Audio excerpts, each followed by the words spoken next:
বিশ্ববিদ্যালয়ে, আমি নিজে ঢাকা বিশ্ববিদ্যালয়ের স্টুডেন্ট ছিলাম এবং তখনও আমি এটাকে একদম প্রপারলি সাপোর্ট করেছি যে মেধা বাংলাদেশের সবথেকে বড় কোটা হবে, এইটার কোনো ডাউট থাকা উচিত না।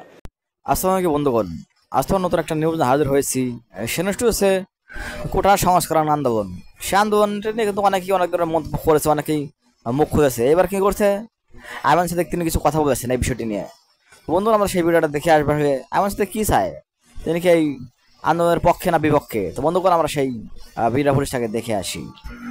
কোটা আন্দোলনের সময় অ্যাডটেকের আসলে এই ভাইরা কোথায়? এইটা 2018 সালে শুরু হয়েছিল কিন্তু ঢাকা বিশ্ববিদ্যালয়ে, আমি নিজে ঢাকা বিশ্ববিদ্যালয়ের স্টুডেন্ট ছিলাম এবং তখনও আমি এটাকে একদম প্রপারলি সাপোর্ট করেছি যে মেধা বাংলাদেশের সবথেকে বড় কোটা হবে, এইটার কোনো ডাউট থাকা উচিত না। অ্যান্ড এবারও আমার সাথে অনেকের কথা হয়েছে এই পার্টিকুলার বিষয়টা নিয়ে, অনেকে অনেক সাজেশনও চেয়েছে, আমি পার্টিকুলারলি সাজেশনও দিয়েছি যে এটা করতে হবে বা এটা করার উচিত বা সুবিধা হবে। এখনও সেন্ট্রালি কারোর সাথে ওইভাবে আমার কোনো বৈঠক হয়নি বা কথাবার্তা হয়নি, বাট আলাদা আলাদাভাবে আমি প্রচুর ইউনিভার্সিটির সাথে কানেক্টেড, প্রচুর ইউনিভার্সিটিতে রেগুলারলি যাওয়া হয়, স্টুডেন্টদের সাথে কথাবার্তা বলা হয়, সবসময় তাদের কথা জিজ্ঞাসা করি তারা কোন জায়গায় প্রবলেম ফেস করতেছে, আমি নিজেও চেষ্টা করি অনেক জায়গায় সাপোর্ট করার। সো ওই সব জায়গা থেকে প্রপারলি তাদের সাথে কথাবার্তা বলা হচ্ছে। সেক্ষেত্রে আইমান ভাই, স্পেসিফিকভাবে এই কোটা আন্দোলনের আপনার অবস্থানটা কি আমরা কি জানি? অ্যাবসলিউটলি, আমিও চাই যে বাংলাদেশে মেধা হবে সবথেকে বড় কোটা, এটাতে আমার কোনো ডাউট নাই।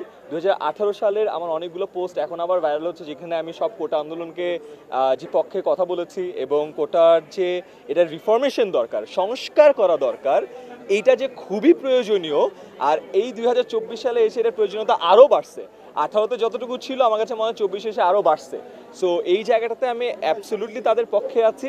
অ্যাবসলিউটলি আমি মনে করি যে কোটার সংস্কার এইখানে দরকার এবং এটার প্রয়োজনীয়তা খুবই প্রয়োজন এখন। আপনার মতো যারা তারকা, তারা কেন আসলে বলে না বা বলতে চায় না, কথা বলতে চায় না এই সকল জাতীয় ইস্যু? 250-টিরও বেশি ডিজাইন অপশন নিয়ে ওয়ালটন স্মার্ট ফ্রিজ, বোঝে আপনার প্রয়োজন। আমরা দেখেন আমাদের অনেকগুলো জায়গা থেকে সবসময় যখন স্টুডেন্টদের সাথে আমরা কানেক্টেড থাকি, স্টুডেন্টদের অনেক সমস্যা আমাদের কাছে আসে এবং আমরা সবসময় চেষ্টা করি যেন একটা প্রপার ওয়েতে সমাধান দেওয়া যায়। দেখেন, আমি বা 10 মিনিট স্কুল বা আমাদের সাথে যারা কানেক্টেড আছে, বন্দি পাঠশালা আছে, আমরা সবাই চেষ্টা করি স্টুডেন্টদের সাথে থেকে তাদের কথাগুলো শোনা। কিছুদিন আগে যেমন একটা এইচএসসি পরীক্ষা নিয়ে একটা ঝামেলার শিকার হয়েছিল স্টুডেন্টরা, তারা চেষ্টা করছিল পরীক্ষা পেছানোর জন্য। সো এআর ছিল, কাব্য ছিল, তারা প্রতিনিয়ত চেষ্টা করেছে স্টুডেন্টদের সাথে বসার জন্য, নিজেরা আলাদা ফোরাম করে বসার জন্য। আমরা প্রেস রিলিজে দিয়েছিলাম, আমরা নিজেরা বসে একটা পুরো যে স্মারকলিপি আছে সেটা পড়েছিলাম এবং এটা আমাদের যে মাননীয় শিক্ষামন্ত্রী আছে তার কাছেও পাঠিয়েছিলাম। দেখতে হবে যে ব্যক্তি পর্যায়ে আমরা তো আসলে প্রাতিষ্ঠানিক পর্যায়ে বা ব্যক্তি পর্যায়ে থেকে একটা চেষ্টা করতে পারি, বাট প্রশাসনিক কোনো ক্ষমতা বলে আমাদের কাছে নাই।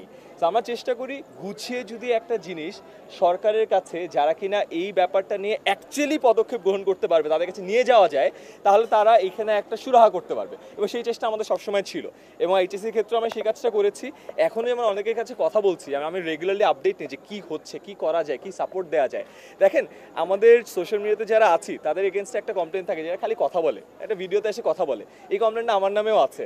সো এগেন আমি এখন চেষ্টা করি, যেহেতু বয়স হয়েছে, অনেকদিন ধরে আছি, আমার কাছে মনে হচ্ছে যে অনেকজনকে চিনি, এখন হয়তো বা জিনিসপত্র একটু গুছিয়ে করলে কাজটার একটা প্রপার রিফ্লেকশন আপনারা পাবেন।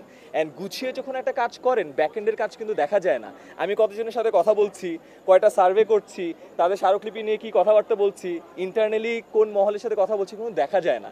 আবার এইটা যদি চান যে ভ্লগের মতো করে সারাক্ষণ বলবো যে দেখেন আমি এই সাথে কথা বলছি, এই সচিবের সাথে কথা বলছি, এর সাথে কথা বলছি, তাহলে ব্যাপারটা অনেক ফানি হয়ে যাবে। দেশের যে কোনো ক্রাইসিসে, সেটা হতে পারে এডুকেশন, হতে পারে যে কোনো কিছু, শিক্ষার্থীদের এন্ড থেকে আসলে শিক্ষার্থীরা কি চায়, যেহেতু আমরা শিক্ষার্থীদেরকে নিয়েই কাজ করছি, তো শিক্ষার্থীদের বলা কথাগুলো যাতে প্রপার দাবি দেওয়াগুলো যাতে প্রপার জায়গাতে পৌঁছায়, সেটা আমরা অতীতেও করে এসেছি, ফিউচারে অবশ্যই করব। কারণ শিক্ষার্থীরা জাতির মেরুদণ্ড, তাদেরকে দিয়েই ফিউচার বাংলাদেশ গড়ে উঠবে, ডিজিটাল বাংলাদেশ গড়ে উঠবে। তো এই ধরনের যতগুলো মোমেন্ট এসেছে, শুধু বন্দি পাঠশালা না, আমরা যতজন এর টিচার আছি সবাই সম্মিলিত হয়ে কাজ করছি।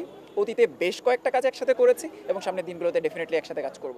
তো বন্ধুগণ, আমরা সেই ভিডিওটি দেখলাম, যেখানে দেখছে এমন সাথে কিন্তু যায় আসবে তারা কিন্তু এই আন্দোলনের পক্ষে আসবে, আন্দোলন আসবে এই চায়, একটা সমাধান চায়। তো আন্দোলনটা করতেছে ছাত্রছাত্রীরা সবাই কিন্তু মাঠে নেমে পড়েছে, একদম কঠিন হুঙ্কার দিয়েছে আসবে তোমাদের যদি এই বিষয়ে কোনো মতামত থাকে অবশ্যই কমেন্টস জানাবে। তার জন্য শেষ হচ্ছি, দেখাবো অন্য কোনো নিউজে।